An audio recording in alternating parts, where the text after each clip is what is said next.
मान लो कि आप किसी रोड से गुजर रहे हो। रास्ते में आपने देखा कि एक आईफोन 12 जमीन पर गिरा हुआ है।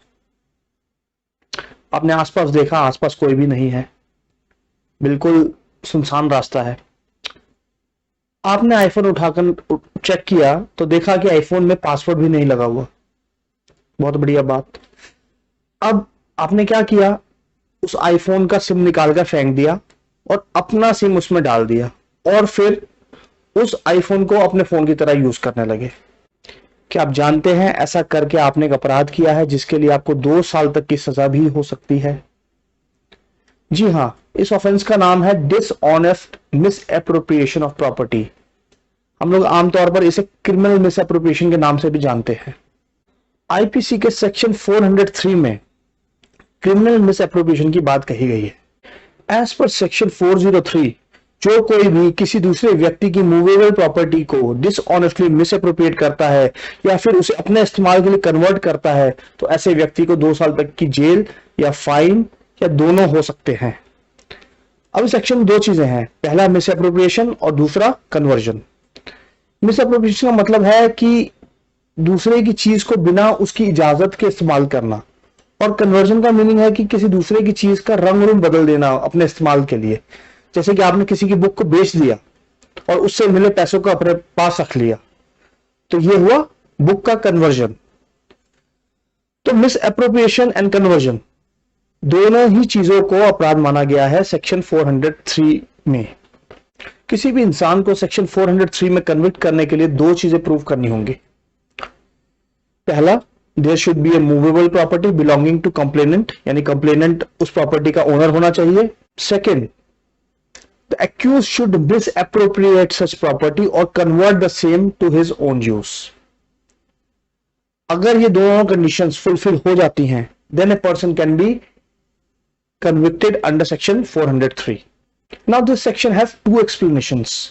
Explanation 1 कहता है कि dishonest use of property can be temporary or permanent, but it will still be an offense.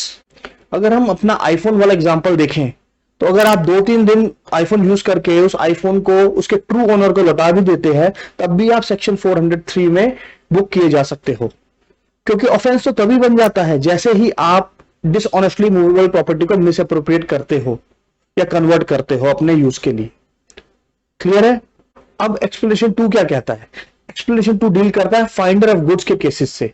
Explanation 2 कहता है कि अगर किसी व्यक्ति को कोई ऐसा सामान मिलता है जो कि उसके ओनर के पोजीशन में नहीं है, तो वो व्यक्ति ऐसे सामान को बचाने के लिए और उसे उसके ओनर को वापस करने के लिए पोजीशन में ले सकता है। अगर सारे एफर्ट्स करने के बाद भी ट्रू ओनर का पता नहीं चलता, तो वो ऐसे सामान को अपने खुद के इस्तेमाल के लिए यूज कर सकता है। ऐसे व्यक्ति को 403 में दोषी नहीं माना जाएगा। लेकिन अगर ऐसा ही व्यक्ति बिना ट्रू ओनर को ढूंढने का एफर्ट किए बिना उस सामान को यूज करना शुरू कर देता है, तब ऐसा व्यक्ति सेक्शन 403 में दोषी माना जाएगा। मैंने आपको जो आईफोन वाला एग्जांपल दिया था उसमें क्या हुआ था, उसमें एक व्यक्ति का फोन गिरा पड़ा मिलता है। जैसे कि मैंने कहा था कि फोन अनलॉक था, कोई पासवर्ड नहीं था। अगर वो व्यक्ति चाहता तो किसी भी कॉन्टैक्ट को फोन लगाकर चेक कर सकता था ये फोन आईफोन किसका है, बट उसने ऐसा नहीं किया। बजाय ओनर को ढूंढने के उसने सिम कार्ड ही बदल दिया। तो ये वाला केस सेक्शन 403 में फॉल करेगा। अब कभी कभी एग्जाम्स में क्रिमिनल मिसअप्रोप्रिएशन और थेफ्ट के बीच में डिफरेंस पूछा जाता है। डिफरेंस बहुत ही सिंपल है।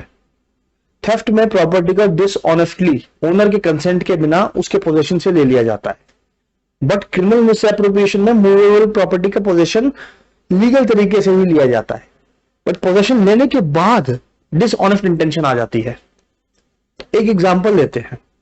मिस्टर ए और mister B are good friends. Mister A और मिस्टर बी बहुत अच्छे दोस्त हैं। मिस्टर ए की अपनी एक लाइब्रेरी है। मिस्टर बी बिना मिस्टर ए के कंसेंट से मिस्टर ए की लाइब्रेरी में जाता है, वहां से एक बुक पढ़ने के लिए उठाता है और अपने घर ले आता है। अब सवाल यह है कि क्या मिस्टर बी ने कोई थेफ्ट कमिट करी है? क्या इसको चोरी माना जाएगा? अब देखो, यहां पर मिस्टर बी का गिल्ट इस बात पर डिपेंड करेगा कि मिस्टर ए और मिस्टर बी के बीच ताल्लुकात कैसे थे, कितनी स्ट्रॉन्ग फ्रेंडशिप थी। कहीं जगह आपने देखा होगा कि कुछ लोगों में इतनी गहरी दोस्ती होती है कि दोस्त कम भाई ज्यादा होते हैं। तो अगर इस तरह की दोस्ती है और इसके चलते मिस्टर बी को लगा कि उसे मिस्टर ए की कंसेंट की जरूरत नहीं है तो उसे थेफ्ट नहीं माना जाएगा। चलो इस केस में मान लेते हैं कि mister A and mister B के बीच बहुत अच्छी दोस्ती थी और मिस्टर बी को कोई कंसेंट की जरूरत नहीं थी और इसे हम थेफ्ट नहीं मानते। अब एग्जाम्पल को थोड़ा सा आगे बढ़ाते हैं। अब मिस्टर बी बुक पढ़ने के बाद उस बुक को OLX पर बेच देता है और उसके पैसे भी अपने पास रख लेता है, तो अब ये बन जाएगा criminal miss appropriation. The offence under section 403 is bailable, non cognizable and compoundable by the owner of the property. अगर प्रॉपर्टी का ओनर चाहे तो ऑफेंस को कंपाउंड करवा सकता है। उम्मीद करता हूं आपको सेक्शन 403 और थेफ्ट और क्रिमिनल मिस एप्रोप्रिएशन का डिफरेंस समझ में आ गया होगा। अगर ये वीडियो आपको अच्छा लगा, इंफॉर्मेटिव लगा, तो प्लीज चैनल को सब्सक्राइब करिए, शेयर करिए, लाइक करिए, and I will see you in the next video. Thank you very much.